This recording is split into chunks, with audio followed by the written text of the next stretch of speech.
लखनऊ में माध्यमिक तदर्थ शिक्षकों का धरना चल रहा है। इस धरने को 17 दिन हो गए हैं। सरकार की तरफ से कोई सुनवाई नहीं हुई।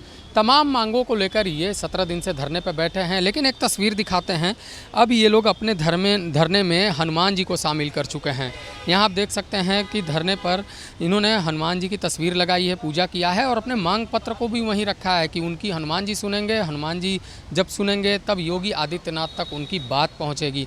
तो एक अनोखा यहाँ पर धरना देखने को मिल रहा है जिसमें बजरंग बली खुद शामिल हैं और तमाम जो तदर्थ शिक्षक हैं वह यहाँ पर मौजूद हैं और उनकी मौजूदगी में यहाँ पे धरने को आगे बढ़ाया जा रहा है। 17 दिन से ये धरना चल रहा है।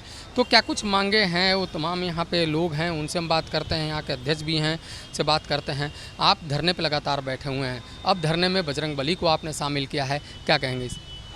हमारी कुछ बातें ऐसी हैं जो टेक्निकल रूप से अधिकारियों ने माननीय मुख्यमंत्री जी को गुमराह करने का काम किया है। हमने मुख्यमंत्री जी से समय भी मांगा, हमको समय नहीं मिल पाया मिलने के लिए।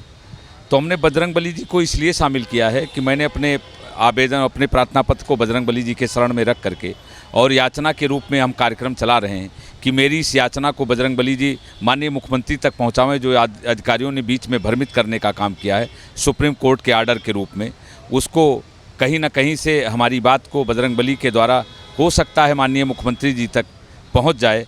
और सर्वशक्तिमान सत्ता है बजरंग बली की, उसी सत्ता के सामने हम लोग सभी लोग नतमस्तक हैं और अपने परिवार और अपने बच्चों और अपने माँ बाप के जो बुजुर्ग हो चुके हैं उनकी दवाइयों के लिए अब इनकी शरण में हम याचना के रूप में बैठे हुए हैं। क्या कुछ मांगे लेकर बैठे हैं आप? हम लोगों का सुप्रीम कोर्ट का आर्डर 2020 को आता है। 15 से 17 महीने तक ये लोग हम सभी को वेतन देते हैं।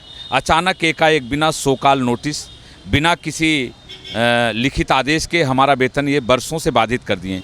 कुछ जनपदों में जून तक दिया, मई तक दिया, जुलाई तक दिया, कहीं कहीं अक्टूबर दिया, कहीं फरवरी दिया। कुछ जिलों में अनवरत आज भी वेतन जारी हो रहा है, रोका नहीं गया है। हम ये पूछना चाहते हैं कि हमारा हाई कोर्ट से हम ऑर्डर पाते थे, फिर कंटेम्प्ट में जाते थे, कंटेम्प्ट में जाने के बाद अपीयरेंस लगती थी डीआईओएस की, अपीयरेंस के बाद डीआईओएस हम डायरेक्टर हमारे उसको अनुमोदन करता था और डीआईओएस तब हमको वेतन देता था और लेखा अधिकारी हमारे बिल को पास करता था। इतने जगहों से हमारा वेतन गुजरता था और बिना कोई सो कॉल नोटिस, बिना कोई सूचना, एकाएक अकारण हमारा वेतन रोका जाना, ये हिंदुस्तान में लोकतंत्र में ये सबसे बड़ा, ये अपने में एक अपवाद है।